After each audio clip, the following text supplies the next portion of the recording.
కొంతమంది ఎన్ఆర్ఐస్కి ప్రజాస్వామిక స్ఫూర్తి అర్థము అవగాహన కాదు. మనం ప్రయత్నం చేసినా కూడా వారు తెలుసుకునే ప్రయత్నం చేయరు. గత పాలనలో యూత్ కాంగ్రెస్ వైస్ ప్రెసిడెంట్గా కల్వకుంట్ల చంద్రశేఖరరావుకు అవకాశం ఇచ్చిందే కాంగ్రెస్ పార్టీ. సింగిల్ విండో డైరెక్టర్గా ఎన్నికల్లో పోటీ చేయడానికి ఇస్తే కాంగ్రెస్ పార్టీ తరఫున నిలబడి ఓడిపోయిందే చంద్రశేఖరరావు. వాళ్ళు 64 ఉన్నారు, మేము 39 మంది ఉన్నాం, మేము అచ్చోసిన ఆంబోతుల్లాకున్నాం, మేము పోడియంలోకి వచ్చి కుస్తీలు కొట్లాడతాం. ఈ రకమైన భాష వారి గౌరవానికి కానీ ఈ సభను నడిపించుకోవడానికి కానీ సహకరించదు. ఇప్పుడు మాట్లాడుతున్న పెద్దలు ఎట్లెమ్మెల్యేనరు?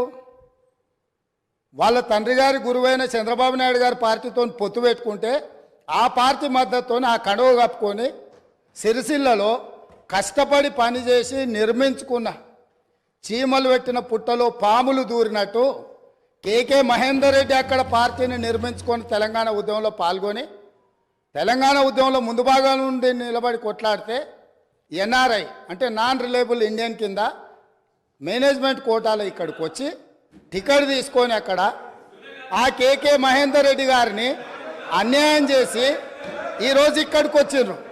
అధ్యక్ష, గౌరవ ముఖ్యమంత్రి గారు మరి ముఖ్యమంత్రి అయిన తర్వాతనన్నా కొద్దిగా మర్యాదకరంగా మాట్లాడతారేమో అనుకున్నా అధ్యక్ష.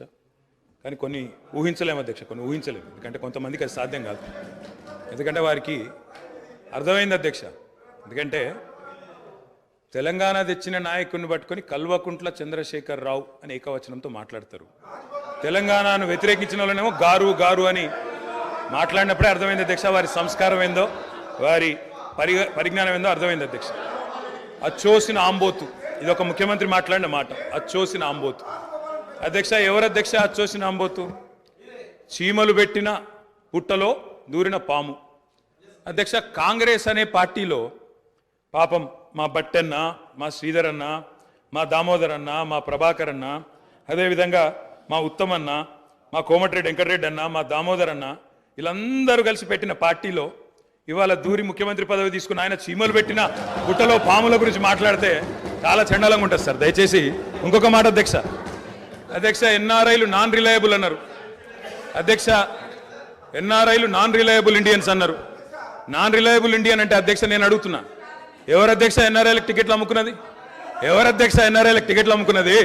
ఎవరికి తెలియదు అధ్యక్ష. ఇది ఎన్ఆర్ఐలు అన్నారు అధ్యక్ష. అధ్యక్ష ఎవరు అధ్యక్ష? 100 కోట్ల మంది భారతీయులను కాదని బయట నుంచి తెచ్చుకున్న అధ్యక్షులు చేసుకుంది ఎవరు అధ్యక్ష? బయట దేశం వాళ్ళని తెచ్చుకున్న అధ్యక్షులు చేసుకున్న దుస్థితిలో ఉన్న కాంగ్రెస్ పార్టీ ఎన్ఆర్ఐల గురించి మాట్లాడితే ఎట్లా అధ్యక్ష? అధ్యక్ష ఏదేమైనప్పటికీ అధ్యక్ష